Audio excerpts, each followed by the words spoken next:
Começa Pessoas de Valor agora com a novidade da sexta temporada, que a gente está exibindo em mais de 196 países. E vocês estão agora aqui, né, fazendo uma gravação. Nós estamos em Santos, no Brasil, mas agora para todos os países, principalmente pela Soul TV, para mais de 196 países. Olha que legal.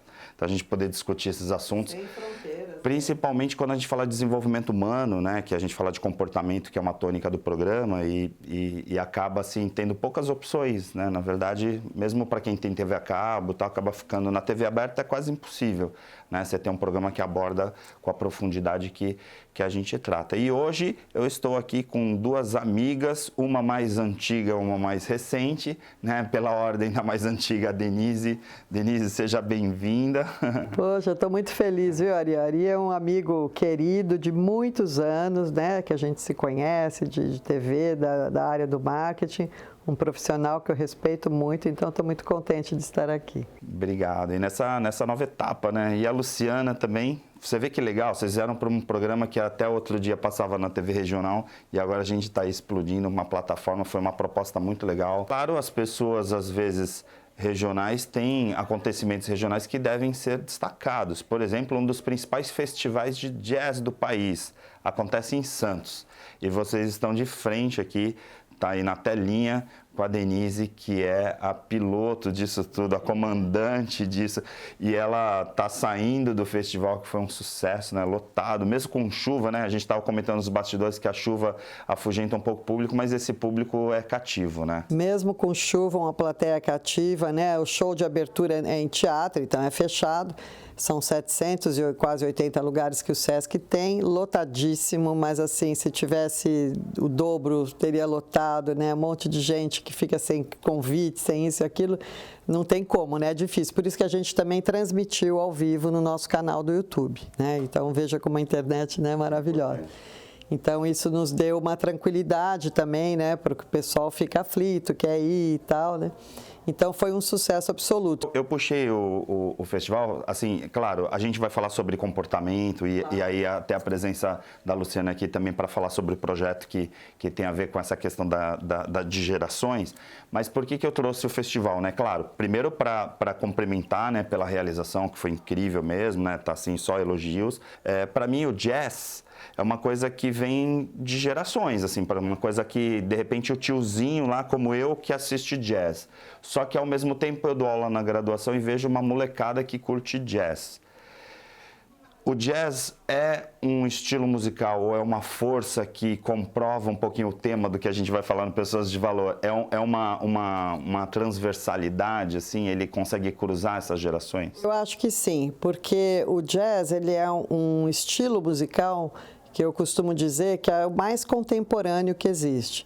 Porque a base do jazz, o que é? É o improviso, né? Então, são músicos muito virtuosos que fazem isso. Então, a qualidade dos músicos é, antes de tudo, a primeira coisa, assim, né?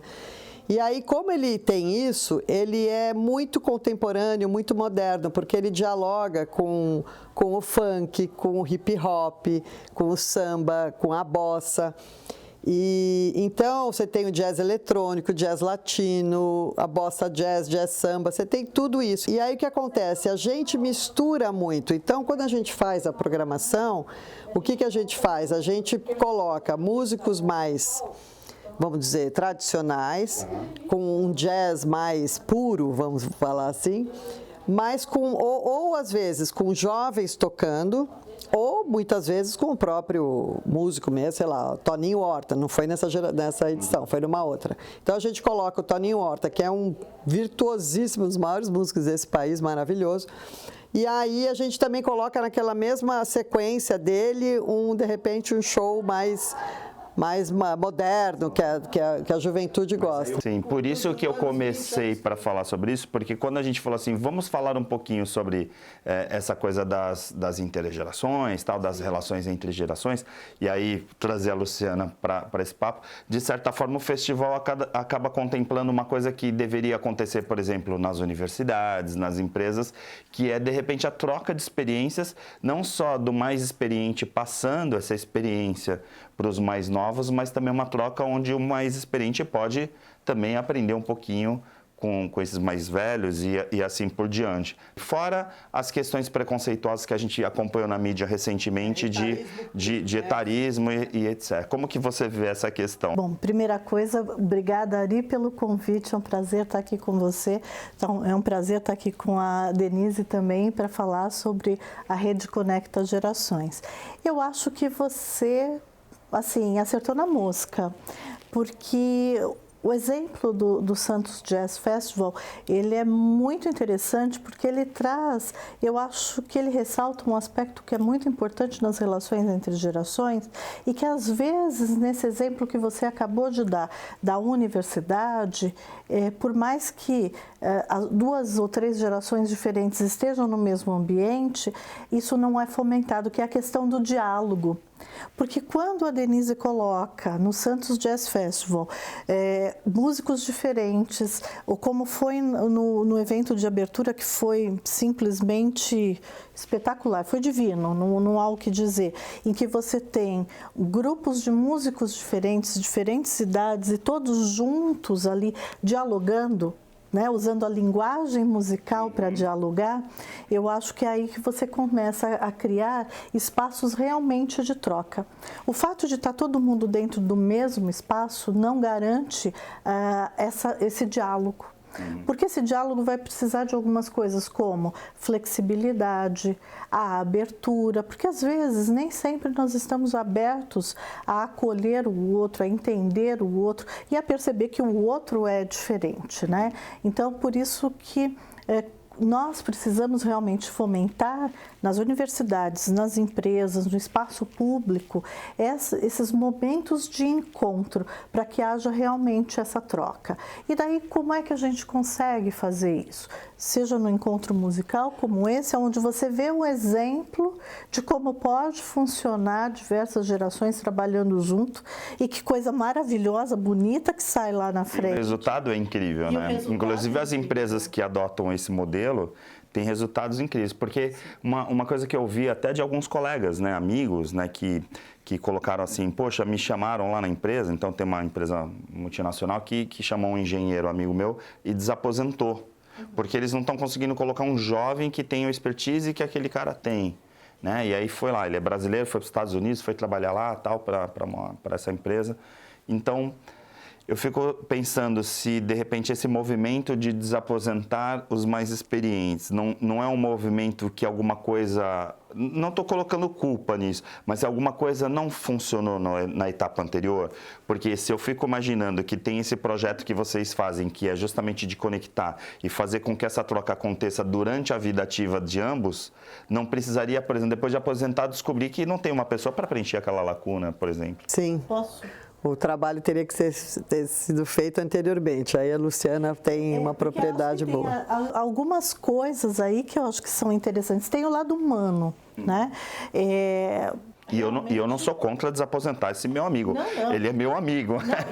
Não estou dando uma facada pelas costas, né? E não só seu amigo, como vamos desaposentar todo mundo. Até porque na pandemia a gente viu uma coisa muito acontecer, né? O grupo etário na faixa assim, dos 30 para baixo é um grupo que, principalmente aqui no Brasil, mesmo fora do Brasil, já foi criado no momento em que não se tiveram tantas crises, né? A gente agora, na faixa dos 50, dos 60, a gente já passou por algumas crises no Brasil e no mundo, e no Brasil ainda mais. Então, você sabe como lidar com algumas... A resiliência é diferente, né? A capacidade de adaptação, né? É um pouco diferente. Porque são características que a gente aprende com a experiência mesmo. Não adianta o pai falar, olha, você não sabe o que é um plano Collor. Aí o filho fala, tá bom, pai, né? Mas me dá o dinheiro aí. Agora, quem viveu o plano Collor de acordar um dia e não ter dinheiro na poupança, fala, pelo amor de Deus, né? Não de acordar num mês e ter 90% de inflação no único mês. Exato. Né? Ou guerras, né? Como o pessoal mais antigo. Exato. Então, isso que você trouxe é muito importante, a questão da vivência. Algumas coisas você só aprende vivendo mesmo, isso é um fato. Agora, tem uma outra questão, que é a questão da gestão do conhecimento. E daí é uma questão não só humana, mas é uma questão técnica também. E muitas vezes as empresas, elas, por uma questão do etarismo que a Denise trouxe, né, que é esse preconceito etário, elas perdem a oportunidade de fazer uma gestão do conhecimento mais eficiente. ao não criar diálogo entre as diversas gerações e criando momentos de troca, como, por exemplo, programas de mentoria, programas de aceleração de desenvolvimento, de criação de comitês de afinidades. Então, você tem uma série de programas que você pode desenvolver e que dão para a empresa a oportunidade de fazer uma melhor gestão de conhecimento. Sim. E também uma melhor gestão de carreiras. Porque, de repente, essa pessoa poderia nem ter sido aposentada ainda.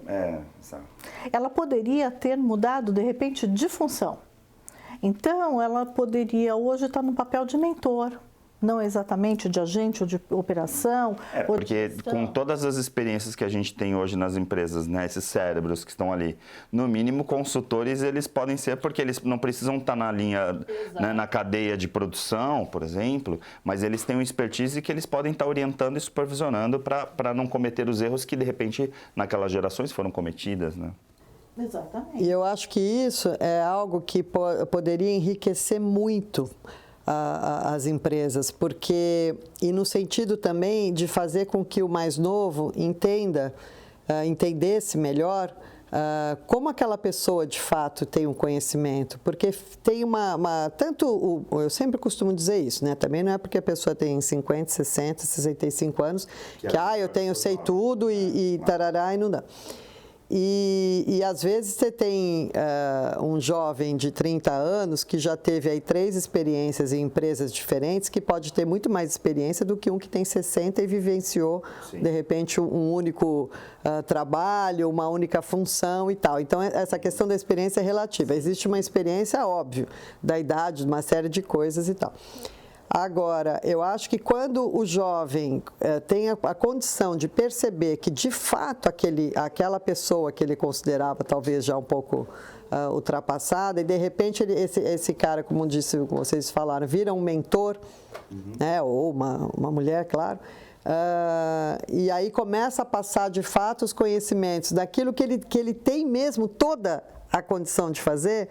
E aí o jovem fala assim, pô, caramba, esse cara manja muito realmente, entendeu? Sim. Só que às vezes ele também está numa posição que ele não deveria mais estar, mas isso não quer dizer que ele não tenha que estar na empresa. É isso que as empresas precisam, as organizações, instituições, precisam entender. Às vezes é a colocação, ele pode ser aproveitado de uma outra forma.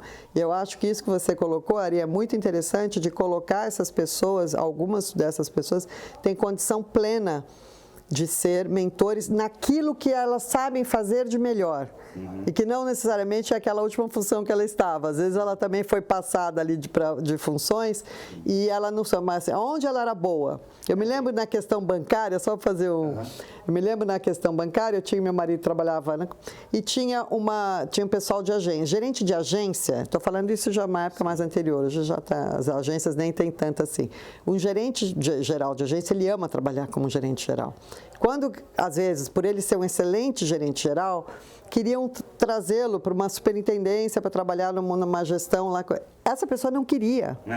Era uma promoção? Era, mas ela falou assim, eu não quero. Então, assim, eu falava isso às vezes para meu marido, vocês vão perder uma excelente gerente geral e não vão ganhar um excelente supervisor. Um excelente, sei lá, gerente regional. Acontece isso em concessionárias, né? Às vezes eu dou treinamento, você pega o cara que vende carro pra caramba, vira gerente de vendas, 3 meses depois é demitido. Porque ele é um ótimo vendedor, mas é um péssimo líder, né? Então não tem as competências. A gente até fala, né, assim, do chá, né, conhecimento, habilidade e atitude, né? A gente acaba usando no geral, porque assim, às vezes tem uma pessoa que tem um conhecimento muito grande, mas que não tem habilidade, né? E aí assim, ter essa pessoa com conhecimento, que ela forneça esse conhecimento sem precisar estar na linha de produção, sem estar ali na frente do trabalho é importante, né? E você veja, é uma coisa natural. A empresa, ela fala assim, poxa, aquele cara vende bem, eu vou promovê-lo a gerente. É preferível aumentar o salário dele, ou a comissão, ou sei lá o quê, dar um incentivo ainda maior para que ele venda ainda mais, sim, do que porque vira uma coisa automática. Ele é bom, eu vou passar para cá. Você perde o vendedor e não ganha ali, é isso. Eu vou fazer assim, eu vou fazer um rápido intervalo aqui no Pessoas de Valor, a gente volta rapidíssimo com essas duas maravilhosas aqui falando sobre etarismo, tá bom? Até já.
voltando aqui no segundo bloco com Pessoas de Valor, eu estou aqui com a Denise e a Luciana e a gente vai falar um pouquinho agora sobre essa questão de projetos, né? E particularmente vocês têm um projeto muito bacana. Queria que colocasse um pouquinho essa questão na prática, como trabalhar isso, porque às vezes as pessoas vêm, e eu vejo muito no mundo corporativo que eu dou treinamento, as pessoas vêm lá, né, consultor, não, vamos resolver todos os problemas da sua empresa, é isso, isso, isso. Aí, legal, pode começar. Aí na hora que o cara vai fazer, então, não era bem assim. Né? Então, assim, a solução nem sempre é aquela solução quando você está olhando de fora. Na prática, como trabalhar para que a gente, de repente, daqui a um tempo, não precise desaposentar pessoas para não ficar com esses gaps que a gente está tendo, principalmente gaps intelectuais nas empresas. O ponto principal é a gente realmente criar, dentro das organizações, um clima que seja mais propício para as trocas intergeracionais. E isso você pode fazer de diversas formas. Eu te diria que o primeiro passo seria uma sensibilização, que vai desde a alta direção, e a alta direção é muito importante, porque sem ela não acontece, né? Então, desde a alta direção até as equipes. Tá?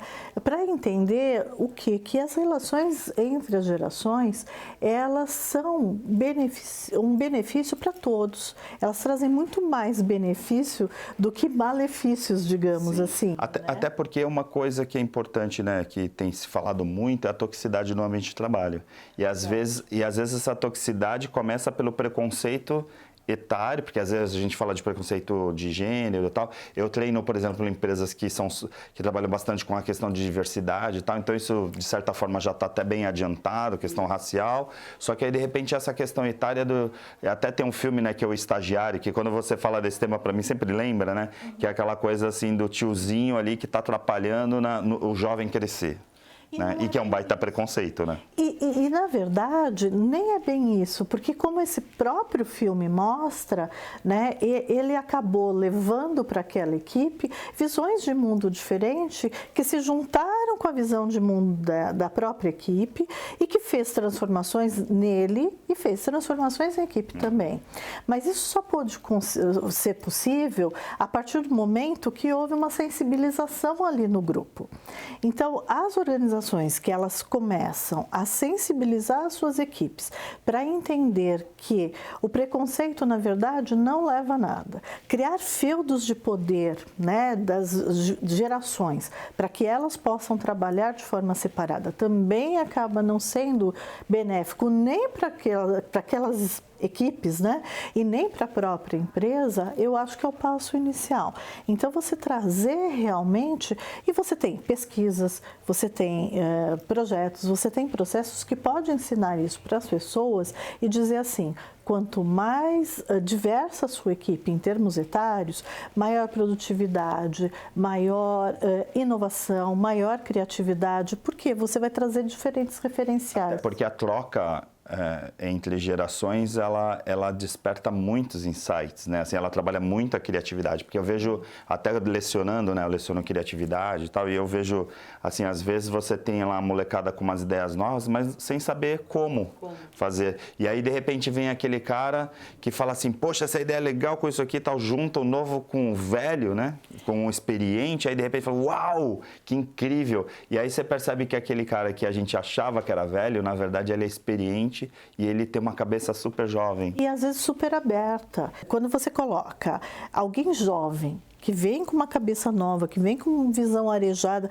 que vem com o domínio da tecnologia, junto com alguém que, pelo tempo de vida, tem um pouco mais de repertório, você tem justamente isso, um estímulo à criatividade que é muito grande. Onde entra, por exemplo, o projeto de vocês, porque a gente acabou falando um pouquinho, mas na prática, como que seria? Por exemplo, vocês vão nas empresas e fazem palestras para os funcionários, fazem consultoria para os gestores, como que funciona o projeto na prática? A diversidade das empresas já está bem adiantada, um bom trabalho tem sido feito na questão racial, na questão de mais mulheres, da equidade maior de mulheres em cargos de chefia, nas pessoas com deficiência, né? No público LGBTQIA+. Porém, E mesmo essas diversidades estando já mais adiantadas dentro das empresas, existe também uma questão que, assim, é um pouco cota, né? Então, eu preciso, para estar dentro dos relatórios, né, de sustentabilidade, acionistas, certificações, então, eu tenho tanto de pessoas assim, de pessoas assado, tá, e XYZ. Só que, como é que essas pessoas entram dentro da organização? Então, assim, a gente faz, inclusive, isso em relação essas outras questões, todos esses públicos diversos, com uma ênfase sempre maior na questão etária. Agora, Lu, uma coisa que quando a gente fala dos tipos de diversidade, e aí até hoje quando a gente fala, por exemplo, de alguns tipos de transtornos e inclusão, de pessoas especiais nas empresas, para mim a sensação que dá, até por ter bastante contato, né, público da terceira idade lá nas universidades, é que a questão etária vai um pouco para baixo do tapete, sabe? É como se falasse assim, não me toque nessa questão agora, isso não é importante, vamos resolver a questão racial agora ou de inclusão, não é? Sim. Não se trata de forma séria, falar, não, vamos lá, vamos contratar alguém para ter esse olhar e ter profissionais com esse olhar, o próprio RH vê isso com propriedade. Veja, o que acontece é que nem todas as empresas, elas efetivamente colocam essas questões dentro da sua visão estratégica. E uma vez que não está dentro da visão estratégica, essas ações são ações que visam mais... Exato. E como a Denise falou, fica solto. Né? Então, assim, e são ações muito superficiais. Na verdade, elas não estão ligadas à visão de perenidade dos próprios negócios. Então, justamente aí entra a Rede Conecta, porque a Denise falou, né? Você tem toda uma questão, né, de tratar desse assunto de uma forma um pouco mais complexa e um pouco mais ampla e aprofundada. Então, a Rede Conecta hoje, ela se propõe a tratar da questão da diversidade. É claro que a diversidade geracional para nós seria, vamos dizer, o nosso carro-chefe, mas a visão da diversidade de uma forma muito mais estratégica e muito mais aprofundada, colocando justamente, levando isso para as empresas, para que elas possam entender que isso faz parte da perenidade dos negócios. Então, a gente performa desde um diagnóstico de qual é o momento que a empresa vive, até o desenvolvimento de um programa, seja de desenvolvimento de mentores, seja de desenvolvimento de grupos de afinidades, liderança diversa, né? Liderança age-friendly, como a gente chama, ou então até de programas de preparação para aposentadoria. Então, em termos assim, de oferta, o que a Rede Conecta pode oferecer está nesse range completo, que vai desde o diagnóstico até os programas e efetivamente como fazer acontecer lá dentro. Vocês que essa jornada, né, vamos chamar assim, né, de ter todos esses aspectos, é uma jornada, ainda está muito incipiente nas empresas, né? Porque como eu falei, né, essa questão do etarismo, principalmente do etarismo, ainda é muito pouco discutido. É muito pouco discutido. Você colocou bem, é colocado ainda debaixo do tapete. Isso ainda não, nós temos outras coisas, isso ainda não está muito... Mas por quê? Porque hoje... E depois o custo de desaposentar lá na frente, ou dos problemas maiores que é um gap de mão de obra, né? Eu cito várias vezes o programa Harari, né? Nós estamos criando uma geração de inúteis, né? Então, assim, vai ter uma galera que vai estar formada e vai precisar de alguém para fazer essa transposição de conhecimento. E onde vão estar essas pessoas? Essas pessoas ninguém estava olhando para elas. Vai estar em outra atividade e, de repente, não vai querer voltar para o corporativo. Vira franqueado de alguma loja de chocolates com um baita conhecimento e subestimando ali, sendo, de repente, um empreendedor, tal, dentro da economia criativa, fazendo alguma coisa que, no mínimo, vai usar 10% do conhecimento que ele poderia passar. Mas, às vezes, ele vai ter mais flexibilidade, ele vai ter uma série de outras coisas para a vida dele e falar assim, para o corporativo eu não quero voltar, não. Sim. Né? Mas então, pode pontualmente atuar, né? E tudo isso, e eu acho que uma coisa que é super importante da gente pontuar, tudo isso por quê? Porque como não está na estratégia, as empresas elas vão se pautar por aquilo que é visível hoje. Sim. O que me dá visibilidade hoje? Falar sobre gênero ou falar sobre geração? Falar sobre ESG ou falar sobre geração? Sim. Falar sobre gênero, geração. Falar sobre LGBTQIA+, ou geração. Então, como você tem essas outras pautas, questão racial ou geração, você tem essas outras pautas que acabam dando mais visibilidade, inclusive por quê? Porque a sociedade está discutindo mais. Sim, sim, claro. Mas, de qualquer forma, é legal aqui para o programa, até para a gente fechar, né? Trazer essa discussão aqui, porque, assim, como a gente fala de desenvolvimento humano, em algum momento as pessoas vão ter que trazer, porque a gente não pode continuar, né, deixando esses temas para embaixo do tapete, porque... Muito, por isso que a Rede Conecta vem trazendo essa pauta nos veículos de comunicação, no seu programa, que tem uma audiência grande de todos os públicos, né, Ari? Como você bem falou, você tem aluno de 17, 18 anos e tem alunos de 90. Então, é o que eu falo, essas pautas, elas têm que estar na mesa, no meio, na sala de jantar das pessoas, ela tem que ser discutida. Até porque eu vou deixar o convite para vocês voltarem para o programa, porque a gente só tocou no mundo corporativo, mas isso está até dentro de casa. Porque aí a gente vê, você falou da mesa de jantar, me lembrou isso. Até porque muitos dos governantes, dos CEOs, dos líderes das empresas, tem família, tem a casa. Então, é isso que eu digo, a gente está num paralelo de trabalhar com a sociedade e com as organizações, porque ambos estão em todos os lugares. Então, a sociedade, esse assunto, como todas as outras diversidades, elas têm que fazer pauta de uma roda de almoço, da mesa de jantar, sim, e também na mesa de reunião das empresas, começando pela governança. Porque se quem está nos assistindo agora não for do mundo corporativo, mas por coincidência, tiver lá o seu avô e o avô vai dar uma sugestão, falar alguma coisa, e de repente esse avô é um cara genial e vai falar alguma coisa, avô, o senhor está ultrapassado, não, deixa para lá, não vamos ouvir a opinião do vô porque ele já está mais antigo, você está praticando o mesmo problema que as organizações ainda praticam, tá bom? Gente, obrigado pela presença de vocês aqui. Obrigada pelo convite. Fica aqui a dica para que vocês comecem a tirar debaixo do tapete esse tema na casa ou na empresa de vocês, tá bom? Pessoas de Valor fica por aqui. A gente se encontra no próximo programa. Até lá.